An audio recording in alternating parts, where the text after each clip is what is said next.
Ladies and gentlemen, welcome to the August 27th meeting of the Blackstone Millville Regional School District School Committee.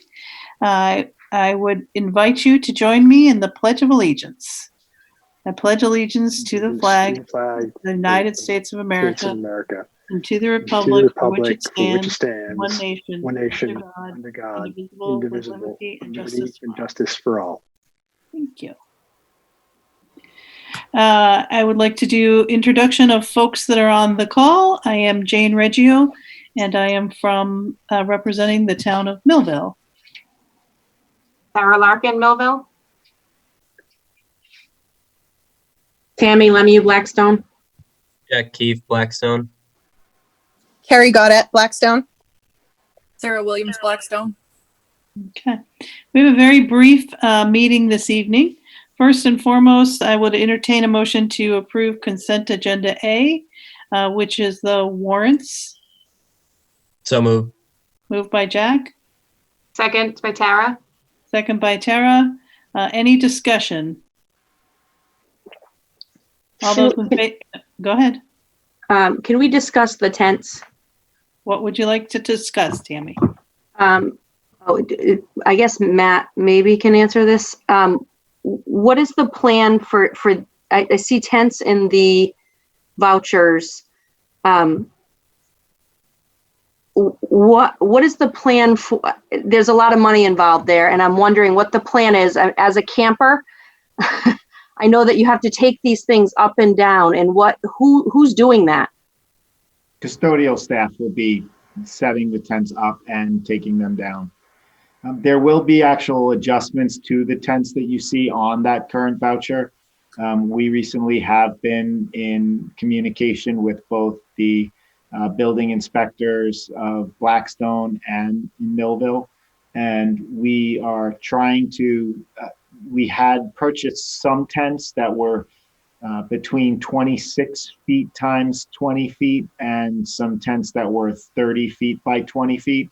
And those tents happen to require building permits, and they have some additional restrictions.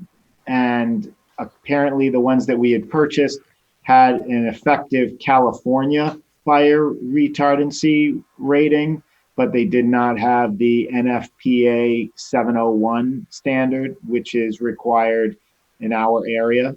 And so those tents are being returned. We do still have to pay for them, but we will return them, and we are going to be purchasing more 20 by 20 tents. So the 20 by 20 tents are a little bit smaller, and they don't require the building permits according to new regulations. So the Delta canopies is how they're listed. Those are being returned. The 26 by 20s, and there are a few that are 30 by 20s that are being returned. They may be in a larger section of the warrant because they were purchased through Amazon. So I know that the Amazon orders sometimes are piled in together. Does 20 by 20 let us have a class of 13 spread out? 20 by 20 should allow us to have probably a class of 13. The idea is also that if we have more of the 20 by 20s, then we may even spread them out further and have maybe 6 or 7 in one tent and 6 or 7 under another tent for one classroom activity, and have the teacher be between both of them. I did review the tent information with the principals, and the principals seemed that those tents that we were planning on ordering would be appropriate for what they were hoping to accomplish. Thanks, Matt. Mm-hmm. Any other questions or discussion? Hearing none, all those in favor of approving the warrants, say aye. Aye. Aye. Opposed? Abstentions? Okay. So either tomorrow or Monday, I would ask that the members of the committee try to go to the administrative offices. I don't know if anybody's there tomorrow, but to sign those warrants. And at our last meeting or meeting before, we approved the superintendent's contract. So we will need to sign that as well.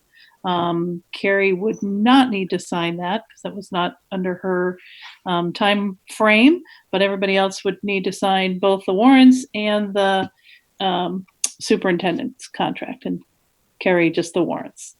Okay.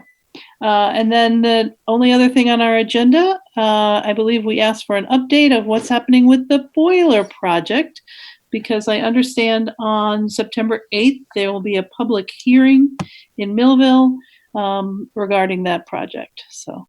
Yep. Hi, this is Brian LaRoche, project manager with PCA 360, here to give you the update on the boiler project. So the project began June 1st. The work in the boiler room is largely complete. On Monday, they're going to begin the process of testing the equipment and the water lines after they've already been put in. This week, they're still working on some electrical and control work. So then once things are pressure tested and confirmed, they'll be doing some programming to get the logic of all the equipment to talk to each other. So the following week, we should be ready to begin the startup process of the equipment. So the interior work is proceeding along on schedule. The exterior work, the installation of the propane tank is underway. The excavation began and the hole has been prepped and prepared for the tank. The tank was delivered yesterday and is stored on site. It's not yet in the hole. There's a few things that we're working out right now with the excavation. And once we get the hole properly prepared, the tank will be scheduled for installation in the hole. During the excavation, we did encounter some bedrock, which we had anticipated that might happen. I think we talked about that in our meeting originally. Yeah. We knew that the tank shape was going to be a little larger than the oil tank that was there, so there was a chance that we would hit some. So we did plan for this and included some additional funds in the project budget for that. Few other things that we had some changes on that have happened is temporary hot water, which we needed for COVID reasons, and also so the staff would have some water during the summer, hot water during the summer. We haven't even gotten the final price yet, but I believe that cost will be somewhere around $1,000 to do that. And then there was an abandoned air conditioning unit next to the excavation for the tank, which we removed to make a safer excavation. The unit wasn't being used anyways, so it's actually going to help make for a nicer condition when we're done.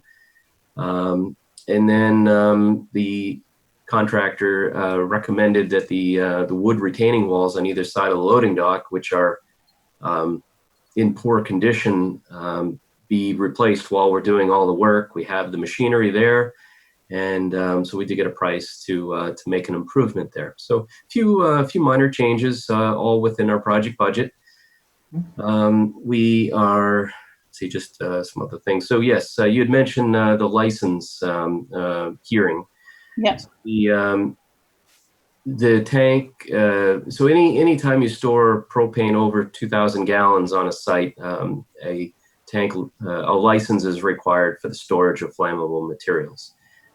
So that hearing that's scheduled for the 8th of September with the Board of Selectmen, the Board of Selectmen are the authority having jurisdiction to be able to issue this license. So we did go, the law has a pretty specific requirement for how you notify. So we have sent certified letters to the direct abutters to the property. There were 14, including the town. And then we'll be posting the legal ad in 2 newspapers which is going to go in tomorrow. So we'll meet all the requirements for the public notification, and then the hearing on the 8th is our public hearing. And at the end of that, the Board of Selectmen will sign off on the license, and that'll allow us to fill the tank with propane after the license is in place. So we believe that we'll be filling the tank probably the 9th or the 10th. We have set up a contract with Osterman Propane. They're on the state purchasing contract system. So it's already a pre-negotiated contract for the purchase of propane. So that paperwork is with the district. And I believe either today or tomorrow, that contract or purchase order would be issued to them. You stole my thunder on that one, Brian. I was gonna jump in and say that just today in the business office, Tina did bring me over all of the completed paperwork for the Osterman contract so that we could set up an account with them. And as Brian mentioned, they're on the Massachusetts state bid list. And I was signing off on the paperwork, and Tina's first question was, they'd like to know when you want the first delivery. And I said, I'm signing it now, and they cannot deliver until after September 8th. That is correct. As soon thereafter as they can make it, that's perfectly fine. Unless we hear otherwise, in which case I'll be back in touch with them. But there shouldn't be anything coming to that building and going into that tank until after the meeting on the 8th. That's correct. Yep. So that's my update. You know, if there are any questions, I'm happy to answer them. So I sat in on your meeting with the Board of Selectmen the last time, and since then I have gotten a few questions from community folks. Yep. And I will be the first to say that I was the one who said, why can't we put the tank in the ground where the old tank was? So I'll start with that. But some people have questioned, how do we ensure the safety of having propane that close to the building? Like, are there special guidelines that we have to do, and have we done them? Yes, there are. There are a lot of guidelines related to propane storage. So we're following the building code, which points us to the Massachusetts Fire Code. And in the Massachusetts Fire Code, we're following NFPA, a National Fire Protection Association requirements. So we have three standards that we're following for the tank. The tank is manufactured to a very high standard, the highest standard that's possible for a tank of this nature. And because of that, we are permitted by law to be able to position the tank where it is currently shown. So we meet and exceed all of the code requirements for the location. So the tank is no safer or not, whether it's where it is or anywhere else. It's as safe as it can be. Exactly. Yeah. Exactly. And in addition to all of those requirements, the fire chief also ran this by the state fire marshal. And he's agreed that everything, as Brian said, everything meets the requirements of all codes, applicable codes, and is as safe as any other location on the site. Great. Okay. Anybody else have any questions? Okay. Well, I think you'll probably get some of those again on the 8th, but. Sure. And more. Yeah. But thank you for taking the time to join us tonight. Of course. Thanks for having us. Absolutely. Absolutely. Okay.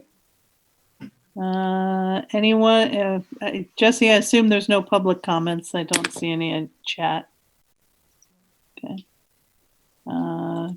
Dr. DeFalco, do you have anything? Nope. Just we had a great Facebook Live session. We got another one next Thursday, 5 to 6, and we'll keep moving through those questions. And I believe our next meeting is the 10th of September. Yep. So, okay. I'll entertain a motion to adjourn. So moved. Second. Moved by Sarah, seconded by Tammy, or vice versa. All those in favor say aye. Aye. Aye. And anybody opposed? Okay. Thank you very much. Thanks, everyone. Have a great night, everyone.